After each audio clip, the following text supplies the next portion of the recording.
चिन्मय विद्यापीठ का मैं शुक्रगुज़ार हूँ क्योंकि तालायोगी पंडित सुरेश तवलकर जी के साथ बात करने का मौका आपने मुझे दिया और मैंने पंडित सुरेश तवलकर जी के साथ लोगों के सामने और जब कोई सामने नहीं है, ऐसी भी जगह पे बातचीत की है, कुछ समझने की कोशिश की है और इतना ही समझ में आया है कि बहुत कुछ और सीखना है, समझना है। तो आज का मैं ये मौका जो है मैं इस तरह देखता हूँ इसको कि और कुछ समझदारी मुझे प्राप्त हो जाएगी। लेकिन आज की जो बातचीत है वो फ़ोकस्ड है और जो कि ये विद्यापीठ का एक प्रोग्राम है, तो विद्यादान और संगीत की शिक्षा इस विषय पर हम फ़ोकस करके आज की बात करने वाले हैं। लेकिन ऐसे है कि पंडित सुरेश तवलकर जी ने जिस गहराई से संगीत को देखा है, समझा है और बताया है, उसमें कोई कंपार्टमेंटलाइज़ेशन नहीं है। गायन, वादन, साथ संगत, सोलो रियाज़, चिंतन शिक्षा ये सब बातें एक जगह आती है इनके चिंतन में।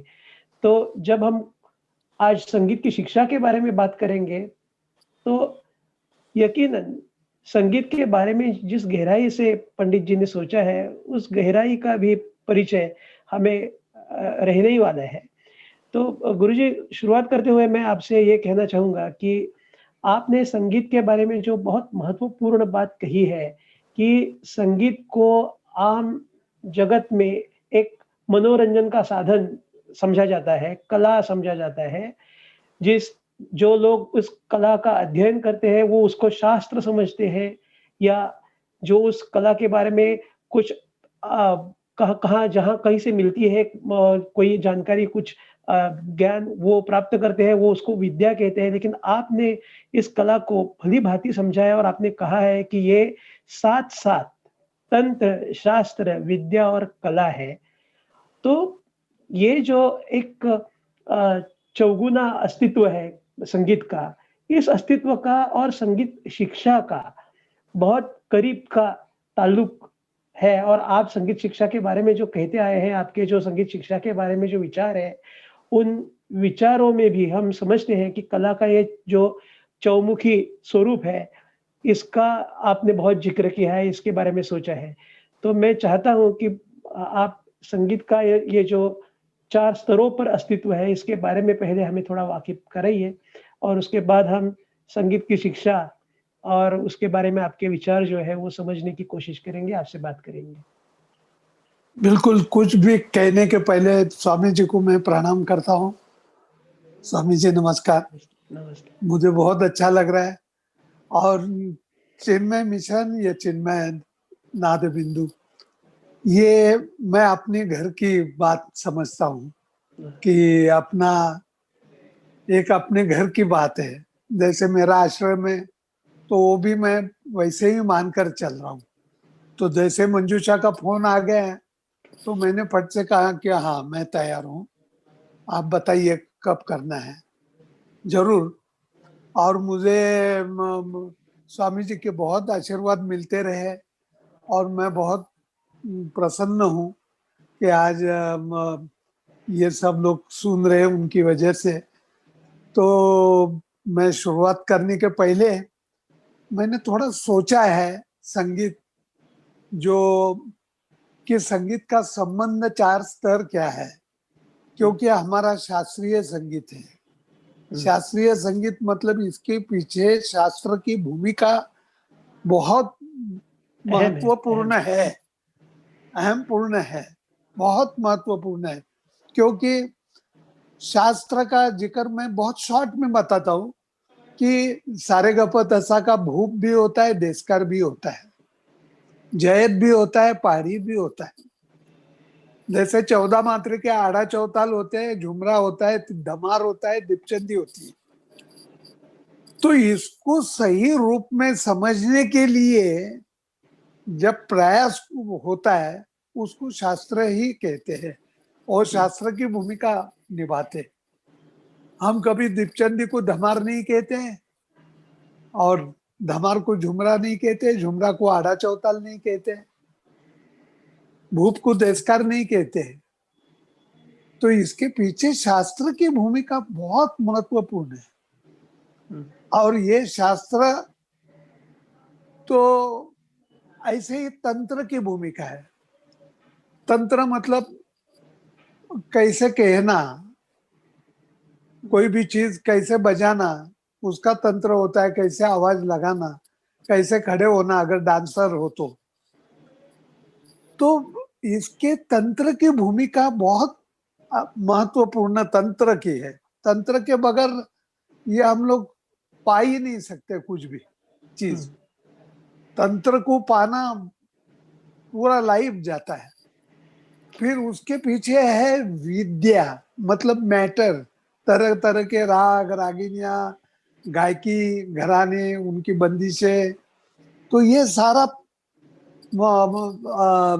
बंदिशों का जो मामला है, गायकी, ये है विद्या। विद्या। और सारे कष्ट उठाते हैं हम संगीत सीखने के, वो आनंद के लिए उठाते हैं। आनंद का मतलब है कला, अरे वाह। सौंदर्य। तो ये हम्म, चार चीजें जो है, इसकी अगर भूमिका, मुझे लगता है कि तंत्र सिखाया जाता है, शास्त्र सिखाया नहीं जाता है। शास्त्र को समझाया जाता है कि हम्म, भूप और देशकाल में फर्क क्या है, वो समझाया जाता है। शास्त्र हम्म, सिखाया नहीं जाता है। और एक बार चीज समझ गए जाते हैं तो हम्म, उसके बाद उसको बार बार सिखाया नहीं जाता है। हम्म, तो शास्त्र को समझाया जाता है, तंत्र को सिखाया जाता है, विद्या दी जाती है जो अपने पास है, पुरखों से आ रही है, परंपरा से आ रही है, जो अनेक गुरुओं से पास होते हुए हमारे तक पहुंची है, वो विद्या दी जाती है और कला संस्कारित होती है। वाह। ये विद्या का मतलब ये चार चीजों का ये स्वरूप है। हम्म, शास्त्र समझाया जाता है, तंत्र सिखाया जाता है, विद्या दी जाती है और कला संस्कारित होती है। वाह। तो ये संगीत का स्वरूप है।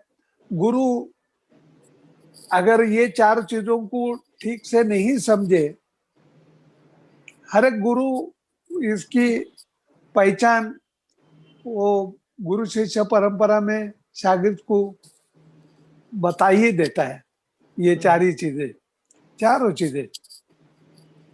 और ये चार चीजों से ही कलाकार सही रूप में बनता है, क्योंकि मनुष्य के चार अंगों में संगीत का विकास होता है, ऐसा मेरी मेरी धारणा है। हम्म, वो भी चार अंग हैं। एक है शरीर, बुद्धि, मन और आत्मा। ये वाह। चार चीजों से संगीत डेवलप होता है। शरीर से तंत्र साधा जाता है, हम्म, बुद्धि से विद्या और शास्त्र संपादन किया जाता है, और मन से कला विकसित होती है। हाँ, कला और मन की धारणा के परे होना, ये आत्मा है, उससे भी परे होना। हम्म, तो ये पूर्ण संगीत मतलब ऐसी चीज है कि पूरा लाइफ देना पड़ता है। ऐसा हम्म, मुझे लगता है कि ये एक जन्म में कोई कह नहीं सकता है कि ये पूरी मैं करूंगा इस जन्म में। तो इस जन्म में इतने साल जाने के बाद क्या रह गया है, इसकी लिस्ट ही ज्यादा बनती है हम लोगों की,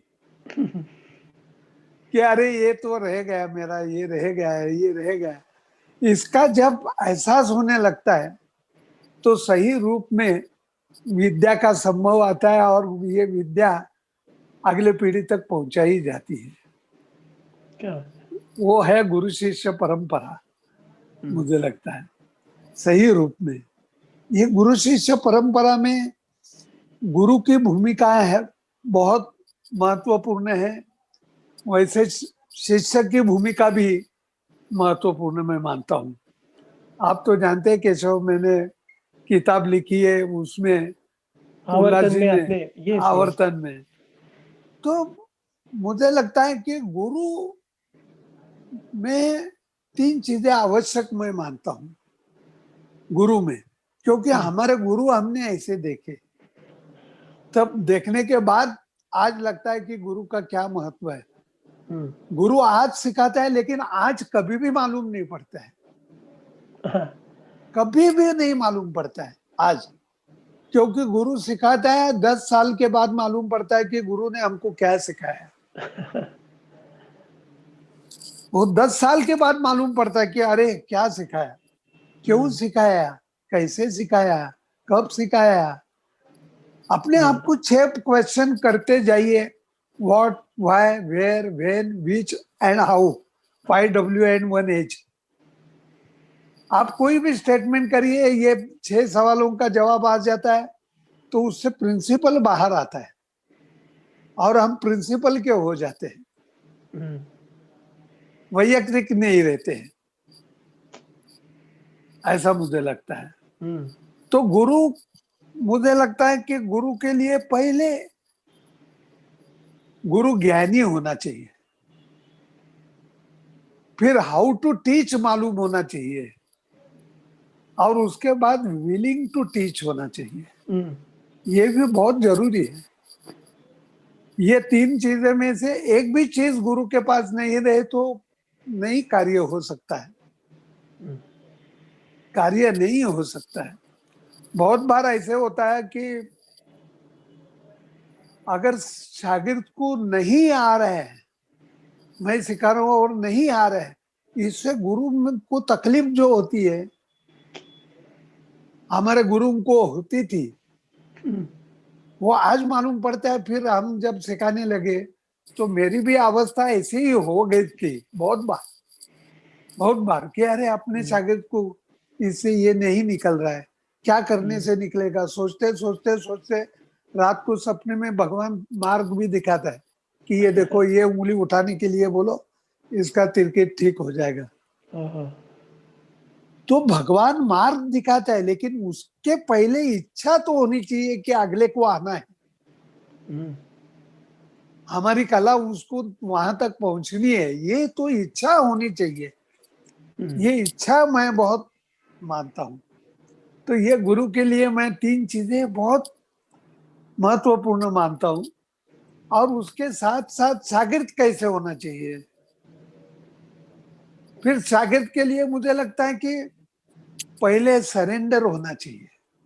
शागिर्द गुरु हम्म, को समर्पण होना चाहिए, सरेंडर होना चाहिए, फिर डिवोशन होना चाहिए, फिर हार्डशिप होनी चाहिए, फिर सिंसियरिटी होनी चाहिए, फिर पंक्चुअलिटी होनी चाहिए, और छठी लॉयल्टी होनी चाहिए।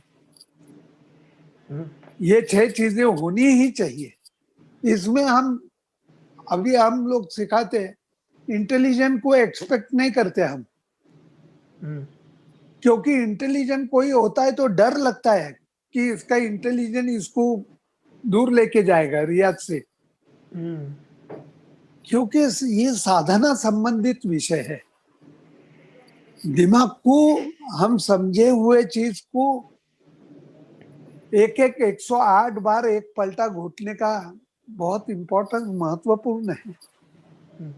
विष्णु दिगंबर जी को पूछा गया था कि रियाज का महत्व क्या है, आप बताइए। तो उन्होंने कहा कि एक पलटा 108 बार कहते हैं तो आप कभी भूलते नहीं लाइफ में, हम्म, याद हो जाता है 108 कहने के बाद। लेकिन 400-500 बार कहते हैं तो पलटा लाइफ में कभी भूलेंगे नहीं। हम्म, मगर 1000 बार करेंगे पलटा, घोटेंगे, तो पलटे को तेज आना शुरुआत होती है। तो हम्म, स्वर लय के माध्यम से राग तालों की प्रतिभा बाहरनी चाहिए, हम्म, उसको तेज आना चाहिए। सुर लोए लय का तेज आना बहुत जरूरी है। तो संगीत ये साधना का विषय है बहुत। और ये गुरु शिष्य के परंपरा के दौरान शागिर्द का रियाज ये गुरु के सामने ही होना चाहिए। इसलिए क्लासरूम टीचिंग से कोई मतलब नहीं है हमें। क्लासरूम टीचिंग में गाना बजाना नहीं आ सकता है। ये हमारा कहना ही है, क्योंकि संस्कार तो करने के रहे ही जाते। ज्यादा से ज्यादा क्या विद्या देते हैं, टेक्निक बता देते हैं, लेकिन ये सारी शुरू करने के लिए अच्छी चीज है, लेकिन इसके बाद बहुत है। और संस्कार सिखाना तो बहुत बड़ा स्थूल है, स्थूल विषय है, लेकिन संस्कार करना बड़ा सूक्ष्म है। और संस्कार के लिए ही आजकल समय नहीं मिलता। हम लोग, हमारे गुरुजी, हमको मालूम है कि एक एक कायदा का विस्तार शुरू करते थे, तो आज के तालीम में एक ही कायदा रहता था, उसी का विस्तार हो रहा है। और पता नहीं ऐसे होता था कि अच्छा बजने के बाद, शागिर्द का भी अच्छा बज रहा है, इसके बाद ये हो जाता था कि अरे 10-10, 12-12 दिन एक ही कायदा चल रहा है, मगर हमेशा उसका विस्तार अलग अलग रहता है। आज चौथी जाति में यह कायदा बजा है, तो कल तीसरे जाति में बजा है, कल खंडा में बजा है ये कायदा।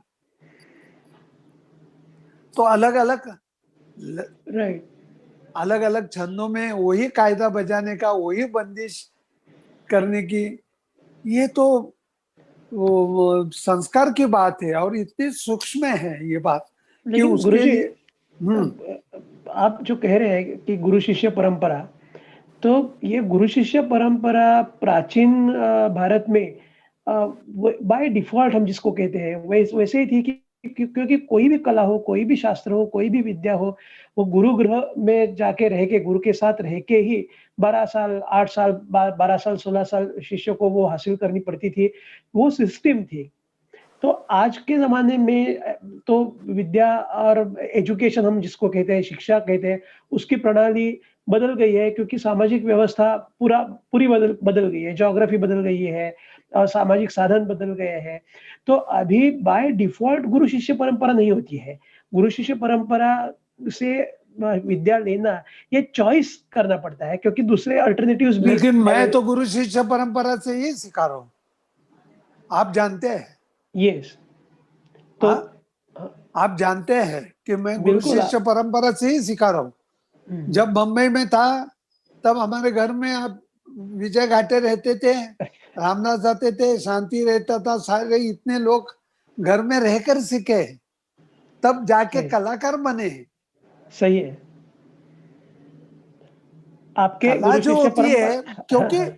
विद्या जो होती है ना, वो बाहर से अंदर आती है, लेकिन अंदर से बाहर आती है वो कला।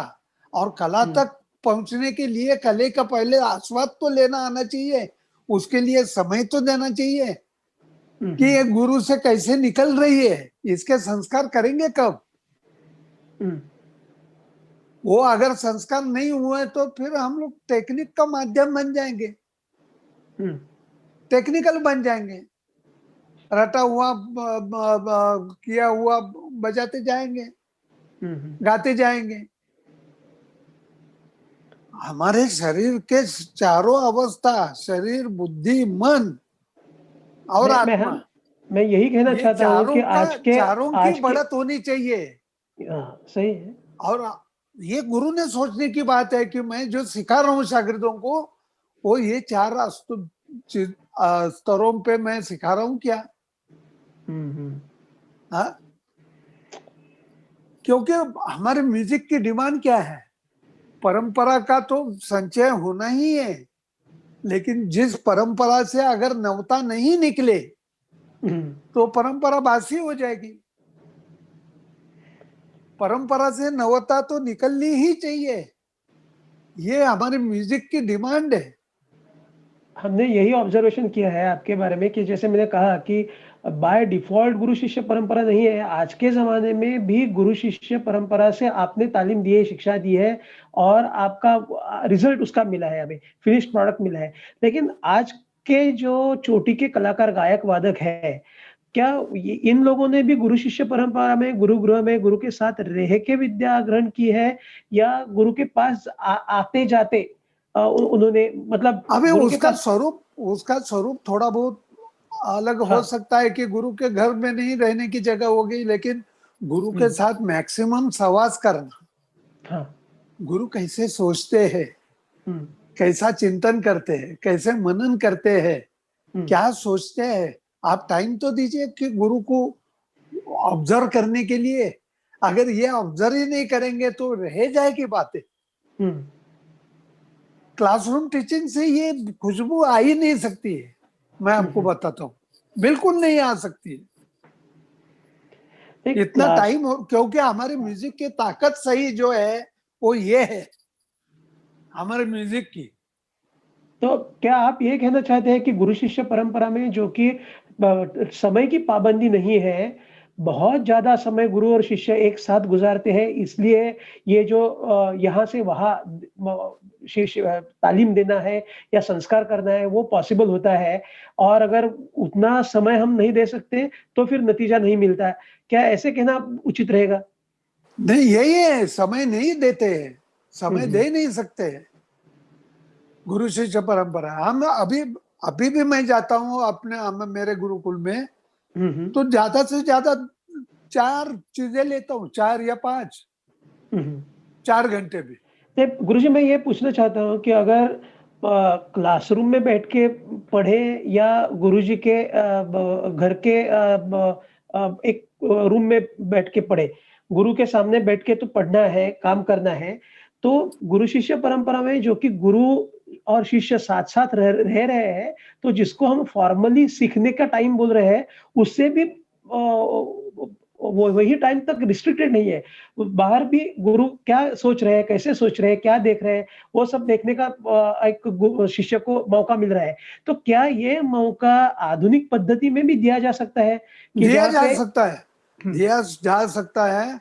और मुझे लगता है कि उसके लिए चिन्मय मिशन जो है, हाँ, नाद हाँ। बिंदु हमारे पुणे में जो हुँ, हुँ। कोलवन में है, हुँ, हुँ। कितना इंफ्रास्ट्रक्चर सही है ये वाह! गुरु शिष्य परंपरा के लिए। पहले अच्छा, अच्छा। इंफ्रास्ट्रक्चर भी होना चाहिए। हुँ, मैं हुँ, ये हुँ। नहीं मान रहा हूँ कि सब रूम में एसी होनी चाहिए, ऐसा होना चाहिए, वो हुँ, ऐसा हुँ, कुछ हुँ। नहीं है। हुँ, हम हुँ। लोग 10 बाय 10 के कमरे में ही गुरु के पास सीखे हैं। हुँ, हुँ, हुँ। ऐसा कुछ नहीं है। वो जगह हाँ, कितनी बड़ी है और हाई फाई है, उसकी बात नहीं कर रहा हूँ।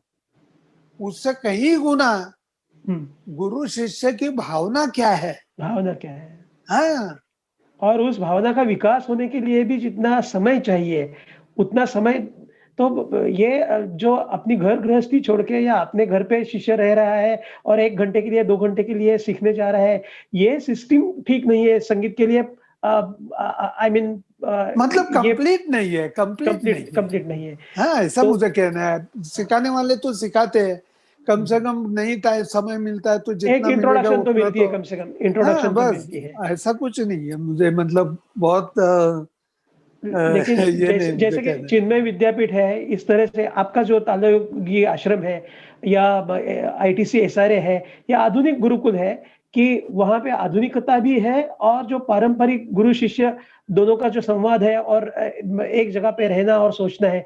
तो क्या हम ये कह सकते हैं कि सीखना सिखाना सिर्फ क्लासरूम में टेक्निक बताना ये यहाँ तक मर्यादित नहीं रहे, तो गुरु और शिष्य ये फॉर्मल टीचिंग के आई मीन इधर-उधर भी साथ रहे क्योंकि मतलब क्योंकि हुँ, हुँ, कला का हुँ, संबंध होता है ना, वो भावना से होता है।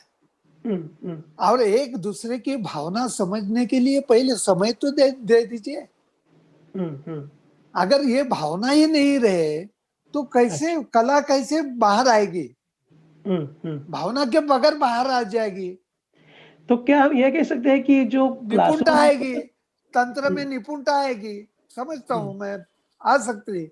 लेकिन निपुणता ही कोई एक रास्ता नहीं है, एक आईना नहीं है, सही है। पॉइंट, नि नि मतलब निपुणता का पर्पज़ क्या है फिर आखिर? निपुणता को उत, लेके क्या करना है आगे? हाँ, ने उत्तम कला नि हुँ, प्राप्त करना। हुँ, हुँ, और उत्तम कला का प्राप्त करने का ये क्या है, प्रमाण क्या है।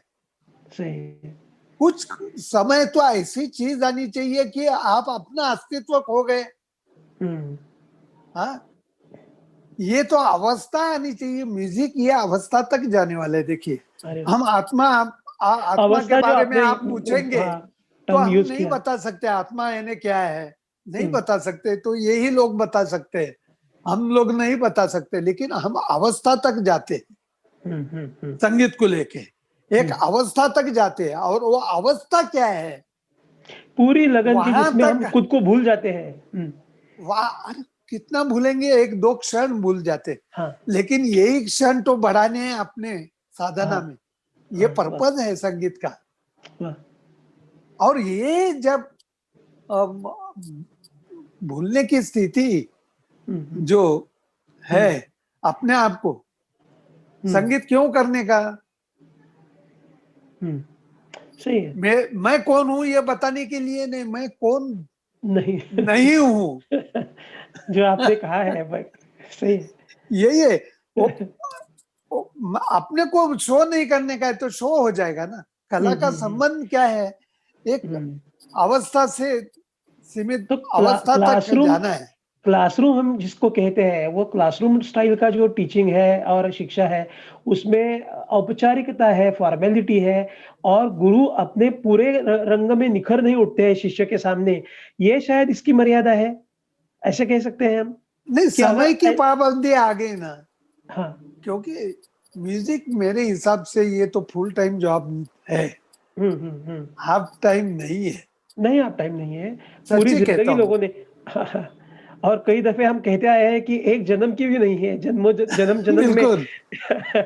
तो तो जहाँ पे क्लासरूम स्टाइल का टीचिंग भी हो, लेकिन बहुत ज़्यादा टाइम है गुरु और शिष्यों के साथ, दोनों एक साथ रह रहे हैं और सिर्फ़ क्लासरूम में जाके इन्फॉर्मेशन देना नहीं, तो साथ-साथ बैठ के उस कला का आस्वाद लेना, उस कला को देखना और वो देखने की नज़र गुरु शिष्य को दे सके, अगर इतनी सुविधा है, इतना अगर समय है, तो वहाँ पे हमें नतीजा मिल सकता है। ऐसे हम कह सकते हैं।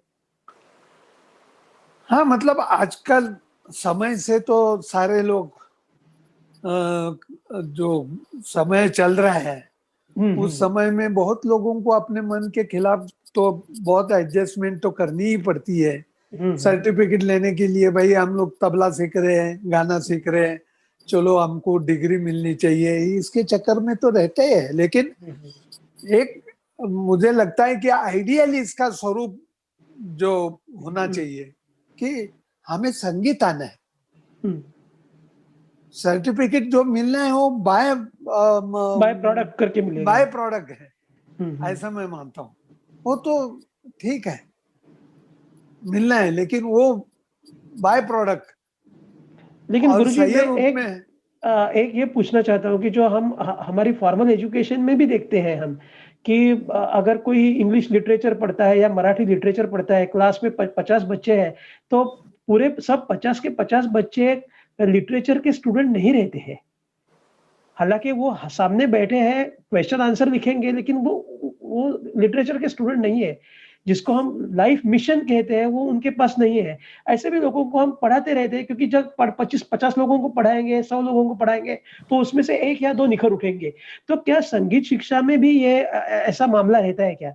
कि हर कोई जो सीखने जाएगा वो आखिर को चल के बहुत बड़े पादान पे जा जा पाएगा ऐसी तो आई मीन औकात नहीं रखता रहेगा।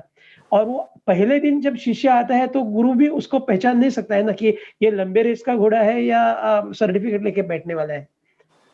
क्योंकि आजकल के फॉर्मल एजुकेशन में एक थिंकिंग ठीक है है, गुरुजी लेकिन ऐसा हाँ। ठीक है, लेकिन ये गुरु के ऊपर भी डिपेंड करता है कि कौन गुरु सिखाता है। हाँ। अगर उसका हाथ लग जाते हैं ना, हुँ, हुँ, हुँ, हुँ। तो बहुत शागिर्दों का कल्याण होता है। आज विष्णु दिगंबर पलुस्कर जी के हाँ, हाँ। कितने कितने शागिर्द थे, हुँ, हुँ। 40 गवैये थे, हुँ, हुँ, हुँ। 40 ओहो! लोग। हाँ, हुँ। उन्होंने सबको, आप पुणे में रहिए, आप मुंबई में रहिए, आप कानपुर में रहिए, आप सही है, सही है। कितना सिखाया उन्होंने, बात और कितने लोगों को विद्या उन्होंने दी, और हुँ, सब लोगों ने बहुत अच्छी तरह काम किया। तो हुँ। कुछ कुछ गुरु लोगों का ऐसा होता है कि उनके हाथ लगने के बाद सही बहुत कुछ हो जाता है।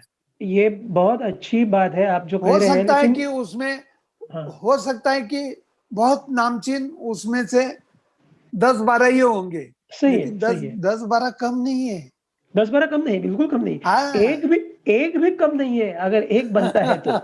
लेकिन वो कौन एक बनेगा वो पहले नहीं बता सकते ना हम। जब 100 लोगों को एक्सपोज़र देंगे तो उसमें से कोई 10 वो 10 में से 1 उ उभर आता है आगे आगे चल के। तो बिल्कुल। दूसरी एक बात आपने जो कही सुनने में बहुत अच्छी लगती है कि गुरु का परिस्पर्श हम कहते हैं। लोहे को भी अगर उसका हाथ लगे तो लोहे का सोना हो जाएगा और ऐसे गुरु हुए हैं, होते रहे हैं, बहुत अच्छी बात है। लेकिन इसी कॉइन का दूसरा भी साइड है कि क्या सब गुरुओं के पास ये सिद्धता रहती है? और अगर ऐसा नहीं है, तो क्या फिर अपनी तकदीर की बात है कि हमें कौन-सा गुरु मिल गया? नहीं, सिद्धता तो प्राप्त करनी होती है और वो सिद्धता बुद्धि से नहीं प्राप्त करनी पड़ती है।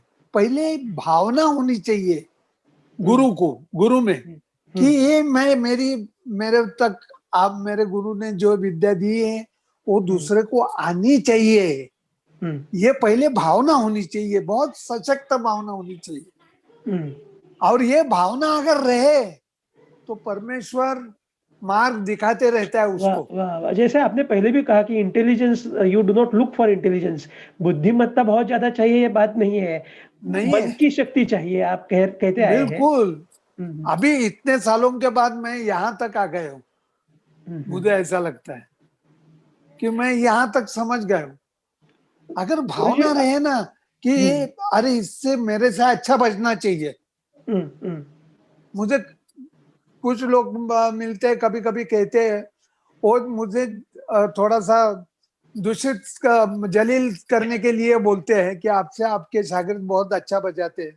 तो मैंने कहा बहुत अच्छे हैं, वो तो बजाना ही चाहिए। मेरे से शिष्यादिच्छेद शागिर्द तो पराजय अच्छे बजने ही चाहिए, तो ही मैं गुरु हूँ, नहीं तो गुरु सही काहे का। सही हाँ, है, सही है। अगर गुरु से भी शागिर्द खराब बजा रहा है, इतना गुरु इतना बज नहीं रहा है, तो सिखाने का फायदा क्या है? वाह! कोई मतलब नहीं है हुँ, हुँ। सिखाना। गुरु से शागिर्द अच्छा होना ही चाहिए। गुरुजी हमने अब सुना भी है, पढ़ा है और देखा थोड़ा भी है, थोड़ा-सा है, ज़्यादा नहीं, कि जब किसी एक विषय में अभी संगीत है, तो संगीत के विषय में जब एक गहराई तक कोई कलाकार पहुँच जाता है, तो अपने आप दुनिया की बहुत सारी बातें उसको मालूम पड़नी ब मा मालूम सी हो जाती है। हाँ, लेकिन क्या क्या आज के ज़माने में ये आपको कैसे लगता है कि भाई सब कुछ छोड़ो, मैथमेटिक्स छोड़ो, फिज़िक्स छोड़ो, ब ब लिटरेचर छोड़ो, लैंग्वेज छोड़ो, इलेक्ट्रॉनिक कम्युनिकेशन छोड़ो और सिर्फ़ संगीत संगीत लेके करो, तो कितना मुमकिन है? क्या ये बहुत बड़ा रिस्क नहीं लगता शिष्यों के बारे में? नहीं दूसरा मुझे लगता है कि दूसरा सब्जेक्ट भी होना चाहिए हुँ, हुँ, लाइफ में। हुँ, आज देखिए हुँ, साउथ में कितने म्यूजिशियंस इंजीनियर है, डॉक्टर है और बहुत बड़े म्यूजिशियन है हुँ, साउथ हाँ, में है। है। हुँ, उसकी तुलना में थोड़ा नॉर्थ में थोड़ा कम है, कम मगर साउथ में बहुत है। आप चेन्नई में जाइएंगे तो पता लगता है हुँ, कि कितने सारे हैं अच्छे म्यूजिशियंस हैं और बहुत उनकी एजुकेशन भी बहुत अच्छी है। कुछ हमारे यहाँ भी देखिए उल्लास कचाड़कर है, हुँ, कचाड़कर फैमिली पूरी सीखी हुई पाली है, एजुकेशन यस, बहुत है और यस, यस। साथ साथ में म्यूजिक भी कल्चर भी बहुत है। हुँ, तो कुछ ऐसे भी रहते हैं और कोई हर्ज नहीं है ऐसा हुँ, मैं हुँ। करना। नहीं, लेकिन लेकिन हाँ। लेकिन एक बात करना है हुँ, हुँ, और वो रास्ता उसी ने तय करना है। हुँ, आप 17 चीजों के ऊपर पाँव मत रखिए। हुँ, क्या साध्य सही। करना है, क्या आपको करना है, कैसे पहुंचना है, हुँ, क्यों हुँ, पहुंचना है, ये अपने आप को पूछिए, फिर मालूम पड़ता है। हुँ। आज बहुत सारे साधन जो पॉसिबल है, मुमकिन है कि 100 साल का गाना बजाना हम अपने फिंगर टिप पे है, हम कह रहे हैं कि सुन सकते हैं, कर सकते हैं। तो ये जो उपलब्धि है, इसको आप किस नज़र से देखते हैं म्यूज़िक मैं में? कि अभ्यास हाँ। अभ्यास के रूप में देखता हूँ, हुँ, हुँ, एजुकेशन के माध्यम से देखता हूँ। आज हुँ, हम हुँ, लोग उस्ताद तिरकवा काज़ब का सुनते हैं, कि पंडित किशन महाराज जी का सुनते हैं, उस्ताद अल्लाह रखा काज़ब का सुनते हैं, उस्ताद आमिर हुसैन खान साहब का सुनते हैं तबला, मैं तबले की बात कर रहा हूँ, हाँ, बिल्कुल। तो इनका कोई रिकॉर्ड लगाते हैं तो हम सीखने की भावना रखकर ही उसको सुनते हैं। हुँ, हुँ। तो इतना म्यूजिक आजकल अवेलेबल हो गया है यूट्यूब पे, लेकिन तो गुरु उसका शिष्य परंपरा में मैं थोड़ी ज़रूरत कर रहा हूँ बोलने की, और इसलिए कर रहा हूँ कि मैं ताकि सब लोग और मैं समझ सकूँगा कि एग्ज़ैक्टली कहना क्या है, कि गुरु शिष्य परंपरा में तो हम ये समझते आए हैं कि जो गुरु बताएँगे और जो स्टाइल गुरु की है, जो घराना गुरु जी का है, वो और वही करना है और दूसरा कुछ करना नहीं है, यहाँ तक कि सुनना भी नहीं है दूसरा कुछ। ऐसे किस्से हमने सुने हैं। नहीं ऐसे सुने, मगर वो गुरु शिष्य परंपरा नहीं है। क्यों आप ऐसी बात कर रहे हैं? मगर भास्कर बुआ जी को आप एग्जाम्पल देख रहे हैं ना। हाँ, फैज मोहम्मद के पास सीखे, उसके बाद बिल्कुल, उन्होंने कहा कि नतन खां साहब के पास सीखी है, सीख ले। नतन खां साहब के बाद उन्होंने कहा अल्लाह दिया खां साहब के पास सीखी है करके। हुँ, हुँ। हाँ, ये तो बड़ा एग्जाम्पल है। हाँ, आज सही राम है। मराठे देखिए, हमारे गुरुजी गजेंद्र राव जोशी जी देखिए, हुँ, कितने हुँ। गुरु के पास सीखे, कितनी लेकिन जो श्रद्धा पूर्वक। अपने जो घर के उनके पिताजी ग्वालियर घराने के थे, हाँ, उसके बावजूद भी हुँ, रामकृष्ण बुआ वधे जी के पास सीखे। क्या? हमारे गुरुजी गजेंद्र राव हुँ, जोशी जी, हुँ, हुँ, हुँ, जो हुँ, उल्लास जी के गुरु, मैं भी मेरे गुरुजी मानता हूँ उनको। हुँ। तो ये बात हमारे पुराने परंपरा में भी है। कुछ हमारी कमी पुराने होती है कि पुराने मतलब दूसरे को देखो सुनो देखिए। मत, दूसरे को हाँ, सुनो मत, इनको सुनो मत, इनका क्यों सुना, इनकी बात तुमने क्यों कही। हुँ, हुँ, कुछ समय के लिए ठीक होता है कि एक हुँ, शिस्त डिसिप्लिन आने तक, वो हुँ, अपना विषय समझने तक हुँ, दूसरे कुछ चीजों को फॉलो नहीं करना चाहिए, मैं समझ सकता हूँ। हुँ, हुँ, लेकिन इसके बाद स्वातंत्र तो होना ही चाहिए, कला ऐसी नहीं है। हुँ, क्योंकि कला का हमारे गुरु शिष्य परंपरा में ही एक चीज बताई गई है कि हुँ, जिसको कहते हैं सिक्ख्या दीख्या परख्या। हुँ, हुँ, हुँ, सिक्ख्या, दीख्या और परख्या, हुँ, इसका मतलब ऐसा है कि बहुत सीखो, बहुत हुँ, सीखो, बहुत लोगों का देखो, मतलब हुँ, बहुत लोगों का सुनो, हुँ। और फिर परख लो कि तुमको क्या करना है, क्या करना है, क्या तुम अच्छा किस लगता है? रास्ते से जाना है, तुमको क्या हुँ, क्या अडॉप्ट करनी है। हुँ, हुँ, लाइफ मिलता है, हुँ, तुम्हारी अंदर से इच्छा, तुम बुद्धि से मत सोचो हुँ, हुँ, कि हुँ, मैं हुँ, थोड़ा सा इनका ये लूंगा उनका ये लूंगा। अपने अंदर की आवाज को पहचानो, हुँ, हुँ, अंदर की आवाज तुम्हारी क्या कह रही है, हुँ, किसका अनुकरण करने के लिए कह रही है। हुँ, नकल नहीं, अनुकरण। हुँ। नकल अलग होती है। नहीं, बराबर सही है। हाँ, तो तो जो प्राचीन गुरु शिष्य परंपरा थी उसमें ये परिवर्तन या मोड़ आया है 100 करीब एक 70 से 70-75 इयर्स के पहले, जिसके आप उदाहरण दे रहे हैं। और आज के दिन तारीख में भी अगर यूनिवर्सिटी के कई ऐसे डिपार्टमेंट है एजुकेशन के, म्यूजिक डिपार्टमेंट के, कि जो उनकी जो एक रिटन एग्जामिनेशन है, रिटन सब्जेक्ट्स है उनके, उनकी पढ़ाई वो एक फॉर्मल जो एजुकेशन का पैटर्न आजकल का चलता है, उस तरीके से लेते हैं। लेकिन गुरु को चुनने का और गुरु के साथ सामने बैठ के पढ़ाई करने का चॉइस शिष्य को दिया जाता है। तो हाँ, ये हाँ, तो विद्या पीठ जिसको हम कहते हैं, यूनिवर्सिटी स्टाइल जो है, उस स्टाइल में गुरु शिष्य परंपरा के जो एलिमेंट्स हैं, वो उनको इनकॉर्पोरेट करने के लिए, उनको समाने के लिए किस तरह के एफर्ट किए जा सकते हैं? क्योंकि यूनिवर्सिटी एजुकेशन का जो एक फ़ायदा है कि एक डिग्री मिलती है, कागज़ रहता है, और सब जगह पे कागज़ का तो अगर बहुत बड़े चोटी के कलाकार बन गए तो कोई कागज़ पूछता नहीं है आपको। आपका गाना-बजाना लोग सुन रहे हैं और आपका लाइफ बनता है। लेकिन अगर ये नहीं है, तो आपको अगर कहीं पढ़ाने जाना है, कुछ काम करना है, तो आपने क्या पढ़ा है? क्या आपके आपने क्या क्वालिफ़िकेशन पाया है?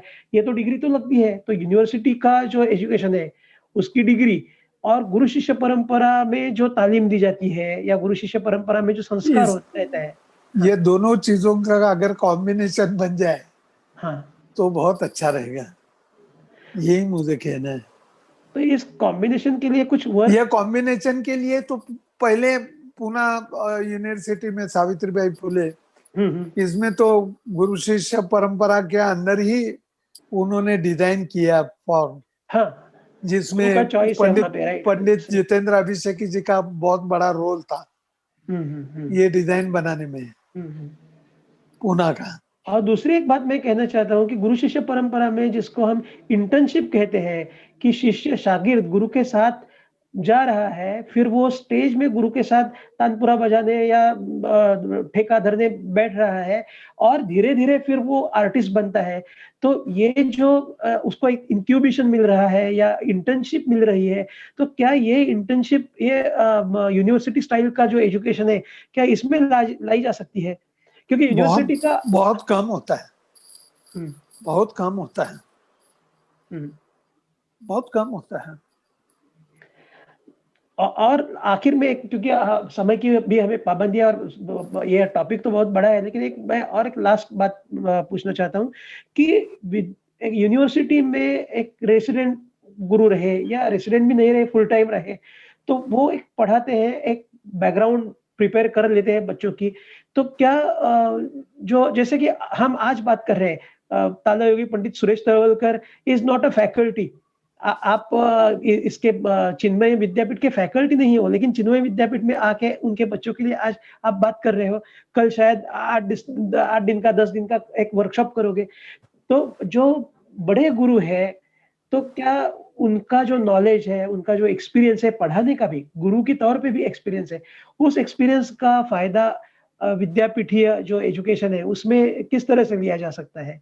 और क्या आप उसमें बिलीव करते हैं कि भई जिसको हम विज़िटिंग कहते हैं, कि 7 दिन का, 8 दिन का एक वर्कशॉप करेंगे, बात करेंगे, पढ़ाएँगे? ये पूना यूनिवर्सिटी ने भी किया है हुँ, बहुत, हुँ। हुँ, हुँ। और बहुत सारे यूनिवर्सिटी करते हैं इस तरह हुँ। का, हुँ, हुँ। लेकिन बहुत ज्यादा उसका फायदा होता है ऐसा नहीं लगता है मुझे। हुँ। ये अच्छा। वर्कशॉप की कंसेप्ट जो है वो मैंने ही शुरू की है सही है, पहले सही है। कोल्हापुर वर्कशॉप में आपने किए हैं, जगह-जगह तो पे आपने किए हैं, नहीं, किए। बहुत जगह किए हैं। और उस जमाने में तो वर्कशॉप क्या होता था, ये तो किशन महाराज जी भी मुझे कहते थे, अल्लाह रखा का सब भी कहते थे। मैंने कहा कुछ नहीं है, आप आइए, आप बच्चों के साथ टाइम गुजारिए और हाँ। बच्चों आपके साथ टाइम गुजारेंगे, और हुँ। ये संस्कार मुझे लगता है कि मिलने चाहिए हाँ, हाँ, हाँ, बच्चों को। तो मैंने कोशिश किया था, हाँ, हाँ, हाँ। शांता प्रसाद जी, किशन हुँ, महाराज जी, सही है। उस्ताद अल्लाह रखा का साहब, हुँ, हुँ, यूनिवर्सिटी में ये यूनिवर्सिटी के थ्रू किया था, और हुँ, आजकल काफी जगह होता ही है।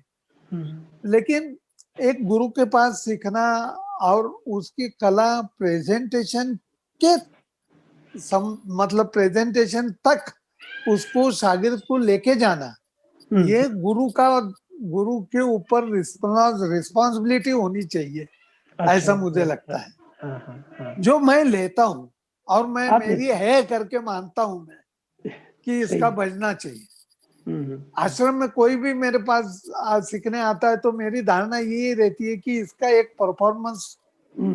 देना है, इसको इससे आना ही बजवाना है चाहिए। आपके लिए। सही है, सही है। हाँ, हुँ, हुँ, और ये कोशिश रहती है।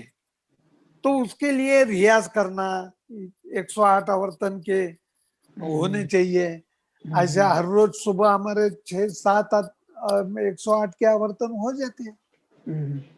आज भी क्योंकि हो जाते हैं। फुल टाइम है, रेसिडेंशियल है। अच्छा, अभी हम्म, लोगों से की भी मेरे विद्यार्थी है विद्यापीठ के, उनसे उनको भी कुछ आपसे बात करनी है, पूछना है। लेकिन ये चिन्मय विद्यापीठ जो है, हम्म, नादबिंदु तो एक अलग ऑर्गनाइजेशन है, अलग सेटअप है। अभी ये विद्यापीठ यूनिवर्सिटी करके एक अलग सेटअप इनका आ बिल्कुल, तो बिल्कुल। इसके लिए आप हम ये नहीं कह रहे कि आप सिर्फ शुभेच्छा और शुभाशीर्वाद दीजिए, आप वर्ड ऑफ कॉशन भी कह सकते हैं कि भई ये ज़रूर करो और ये मत करो।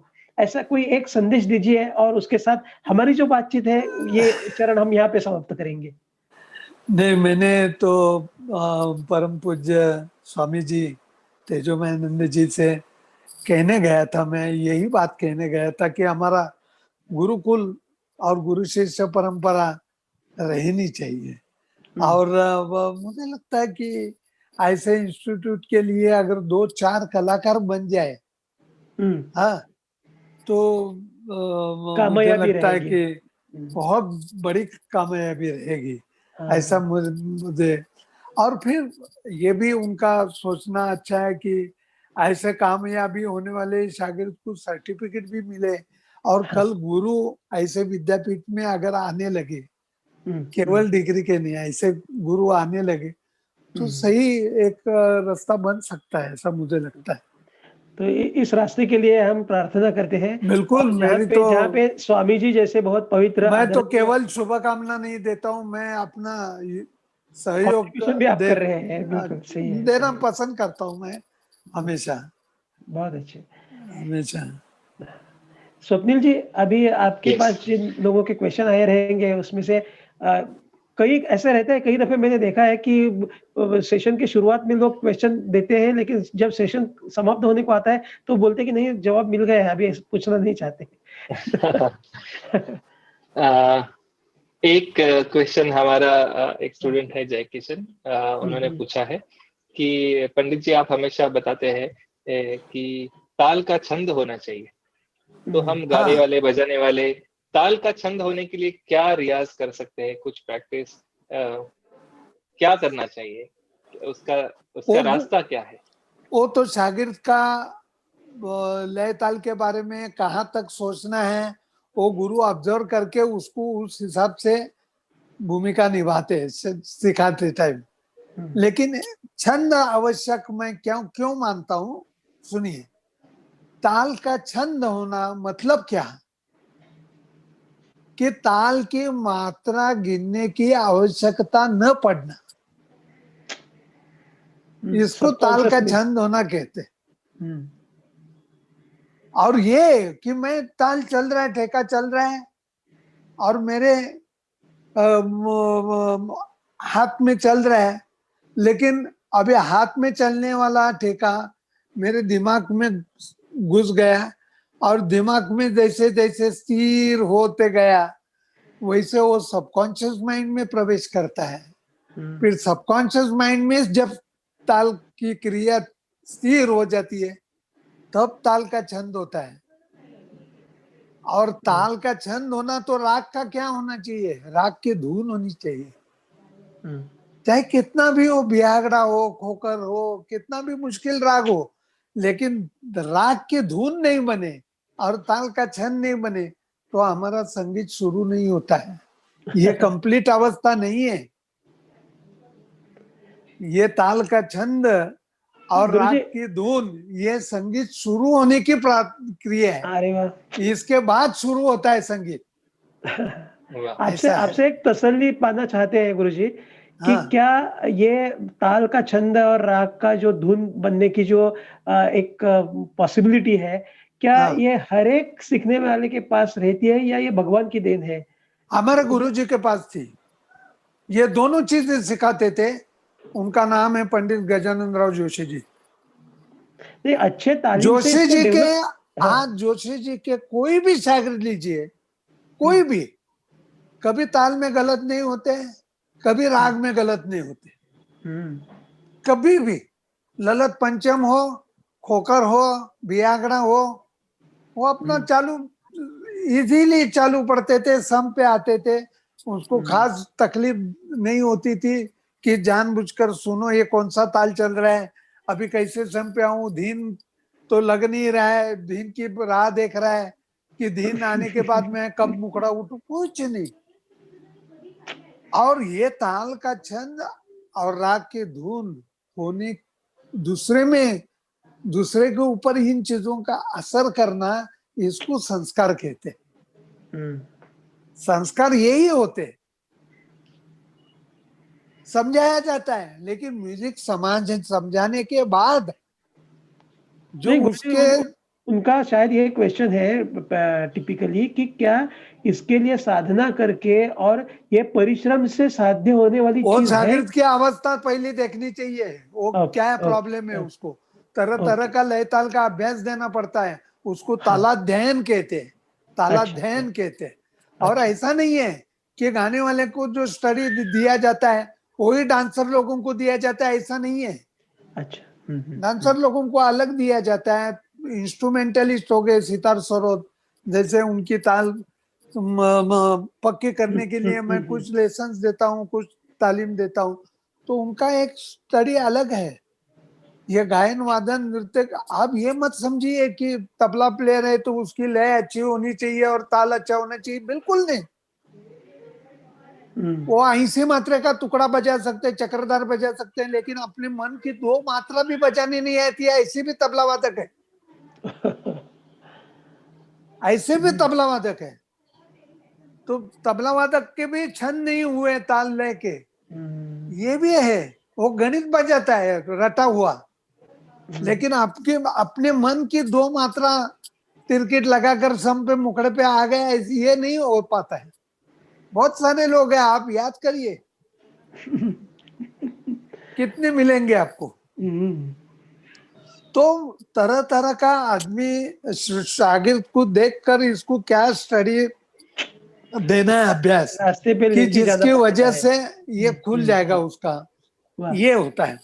अच्छा स्वप्निल जी, और कोई क्वेश्चन? यस, नहीं अभी हमारा समय समाप्त हुआ है, और ये बहुत अच्छे नोट पे हम एंड कर रहे हैं कि ताल का छंद होना चाहिए और उस राग की धुन होनी चाहिए। ये बहुत ही मुझे फिर लगता है स्वर्णाक्षरों से फिर संगीत शुरू होता है। हाँ, यस, यही विजडम है। बहुत बहुत बहुत प्रणाम आपको, बहुत धन्यवाद। धन्यवाद तो हम बोल नहीं सकते, हम बहुत कृतज्ञ हैं पंडित सुरेश तलवलकर जी और केशव जी, आपके भी नमस्ते, मुझे इस मौका दिया विजडम आपने, को मुझे बहुत अच्छा हमारे लगा।